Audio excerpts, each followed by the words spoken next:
October 2013, San Francisco. At a back table in Glen Park Library, a young man's fingers move across his keyboard, managing a billion-dollar empire that didn't officially exist. He was DPR, Dread Pirate Roberts, and right now, he had no idea the FBI was already in the room. The silence of the library suddenly breaks. It's a couple arguing in the corner. DPR also turns his head to see what's happening, just for a second, and that's all it took. It was a setup. A man suddenly tackled him to the ground. Another snatched the laptop off the table. The FBI had just captured the laptop they had been hunting for years. It holds millions in Bitcoin, thousands of drug transactions, and evidence of multiple murder-for-hire plots. This is the story of a boy who dreamed of absolute freedom, and the methods he used to chase it. This is the story of Silk Road.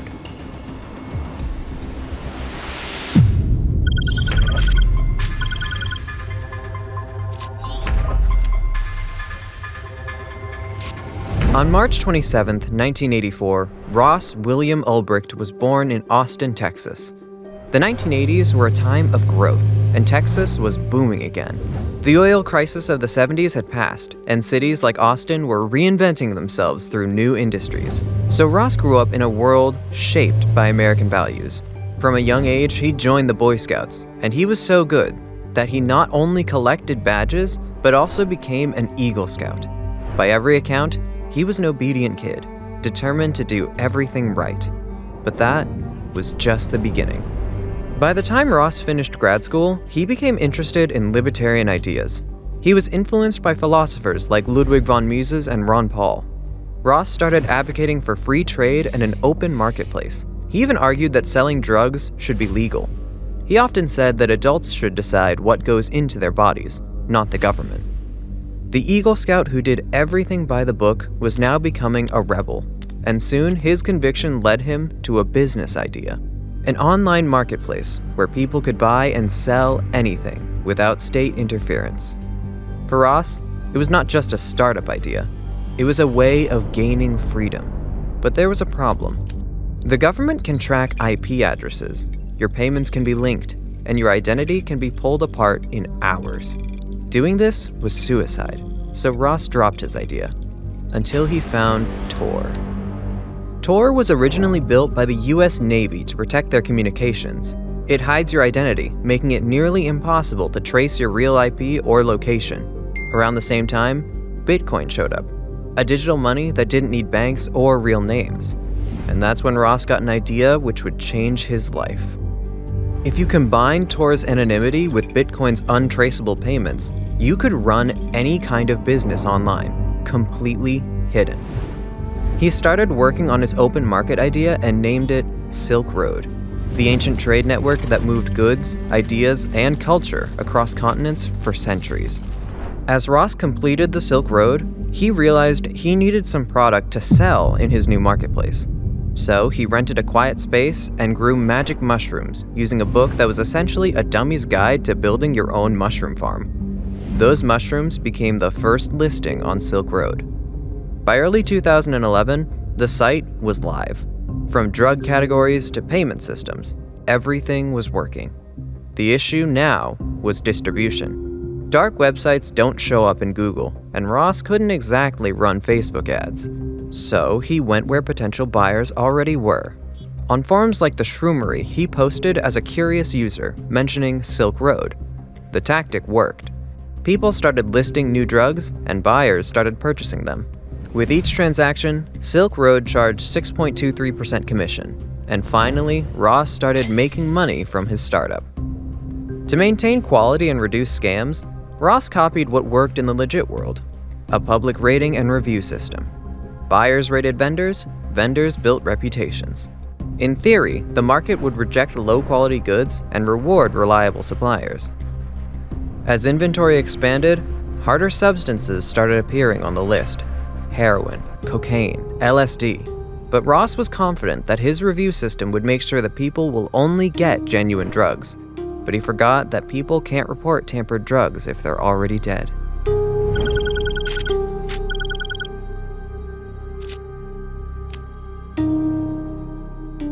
In June 2011, Gawker published an article that changed everything. They called Silk Road the Amazon of drugs. Overnight, traffic exploded. New vendors flooded in, and with them came a darker inventory. Heroin, cocaine, counterfeit cash, even guns. Soon, major TV networks were covering it, and with that attention, multiple government agencies started investigating the Silk Road. Meanwhile, Silk Road's rapid growth brought serious technical problems. Ross had built the site alone, and the code was riddled with bugs. One glitch was so bad that every time someone made a purchase, Ross lost money instead of earning it. He had to freeze new signups to fix it. But soon, Ross realized he couldn't do it alone. So he started recruiting from within the community. Eventually, he had about 10 employees, some fixing the code, others moderating forums or managing disputes. While Ross paid them, most weren't in it for the money. They believed in the mission that Silk Road was a movement that could change the world. But as the site grew, new listings appeared. Spyware, hacking tools, fake IDs, counterfeit cash, even rocket launchers. Then, one day, Ross got the weirdest text of his life. One of his moderators asked, "Should we let people sell kidneys?" It turned out, one user on Silk Road wanted to sell various human body parts, claiming they'd all been acquired consensually. Ross hesitated, but in the end, he did nothing. In his eyes, Silk Road was just a platform, like Facebook or eBay. What people chose to buy or sell wasn't his responsibility, because freedom means no limits. Silk Road eventually evolved into a community. On the site's forums, Ross organized Silk Road movie nights, where users would watch the same film together.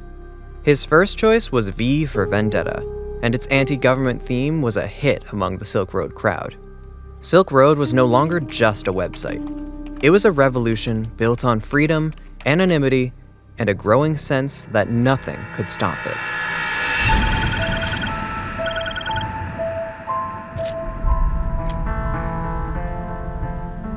Soon, the site was generating roughly $500,000 in weekly sales, and Ross was getting his cut. Around the same time, Bitcoin's value skyrocketed, multiplying his profits overnight. Within 2 years of launch, Silk Road had nearly 1 million users. At its peak, if it were a legitimate business, it would have been called a unicorn, valued at over $1 billion. During a trip to Dominica, Ross even realized that the Silk Road was worth more than the country's entire GDP. It was unbelievable. A man in his 20s running the world's largest illegal empire from his laptop. But the illusion of success didn't last.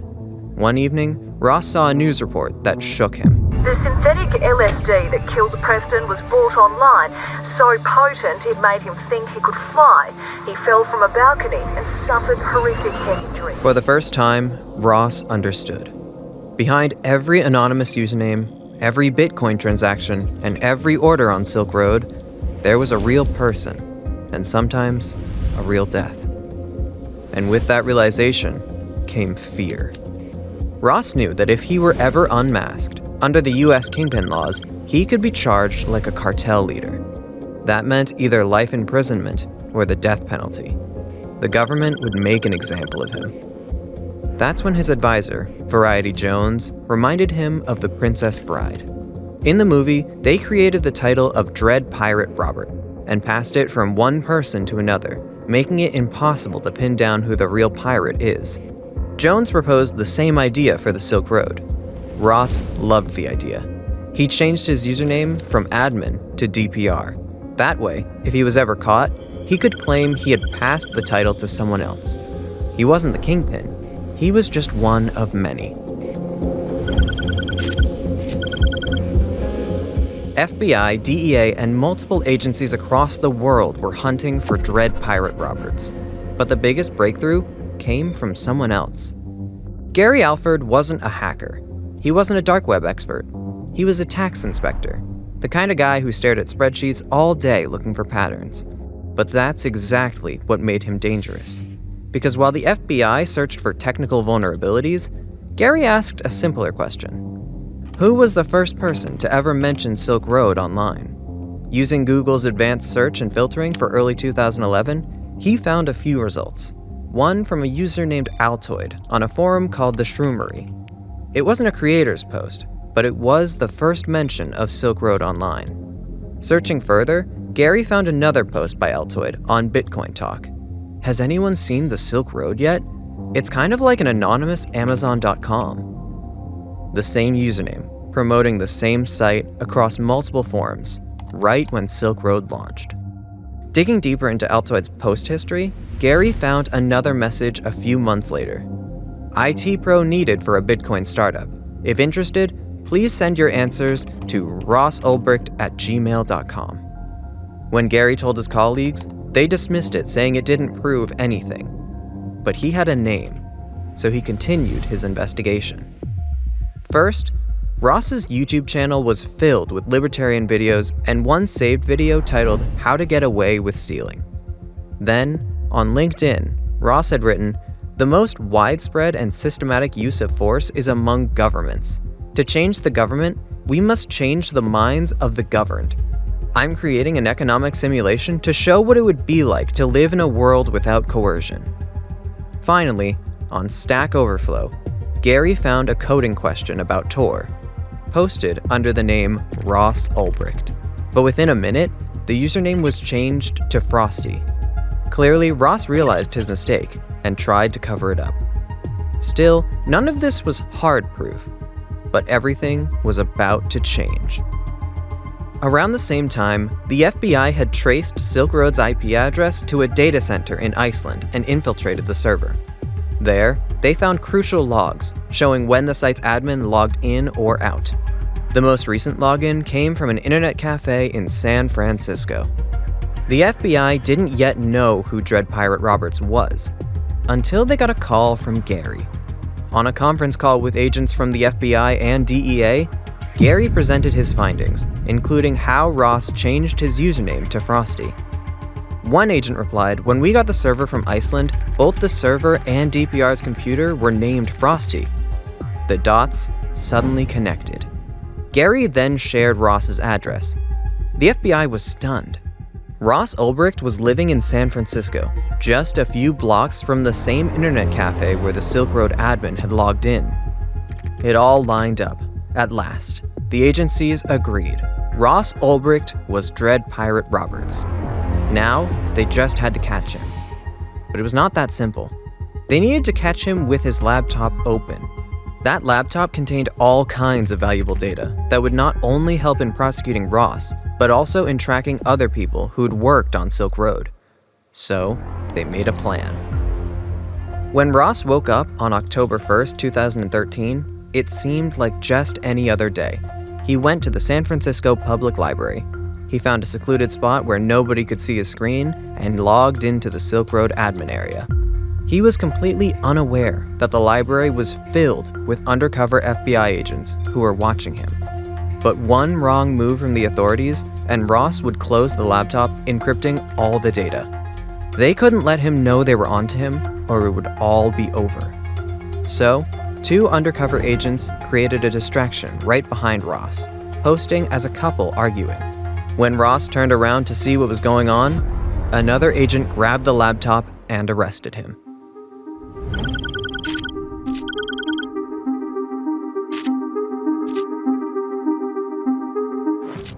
Ross Ulbricht was finally caught, and through his laptop, investigators found everything. His diary, years of chat logs, and financial records. During the investigation, the FBI also discovered that two of their own agents, Carl Force and Sean Bridges, had secretly taken Bitcoin payments from Ross, sold him confidential information, and had even staged fake hits for him. Both agents were sentenced to around 6 years in prison, but Ross did not receive the same mercy. His lawyers argued that he built the Silk Road as a social experiment and later handed it over to a person named Dread Pirate Roberts. But the investigators already knew that story. In fact, the chat where Ross helped invent the name Dread Pirate Roberts was on the same laptop. In one final attempt, Ross wrote a letter to the judge. "Please leave a small light at the end of the tunnel, a chance to redeem myself before I meet my maker." But that didn't help either. He was found guilty on all counts and sentenced to 2 life sentences plus 40 years with no parole, legally meaning Ross Ulbricht would never step outside of prison again. But the story didn't end there. Over the years, Ross became a symbol of digital freedom to some, and a warning about online anarchy to others. Tens of thousands of people signed petitions demanding his release. Tech leaders, politicians, musicians, investigative journalists, Elon Musk, and even former President Donald Trump publicly questioned whether Ross's punishment fit his crime. Even some members of law enforcement later admitted his sentence was shockingly extreme compared to actual violent offenders. And finally, after more than a decade behind bars, Ross Ulbricht's fate changed. Vote for me on day 1. I will commute the sentence of Ross Ulbricht. He's already served 11 years. We're going to get him home. In 2024, he was granted clemency and released from prison. To some, it was justice. To others, it was a dangerous precedent. Trump said he believed the sentence was excessive, disproportionate, and politically motivated, and that's why he released him. Ross Ulbricht didn't pull a trigger. He didn't cook the drugs. He just built a platform, a tool for absolute freedom. But freedom without boundaries has a cost, and that cost was measured in overdoses, in families destroyed, in lives that ended too soon. The question was never whether Ross broke the law. It was whether his sentence fit his crime, or whether he became a symbol the government needed to destroy. We were just all hoping for a miracle. And we were hoping that, he's just going to wake up, and everything. People do wake up. Ross Ulbricht used Bitcoin to build an underground drug empire.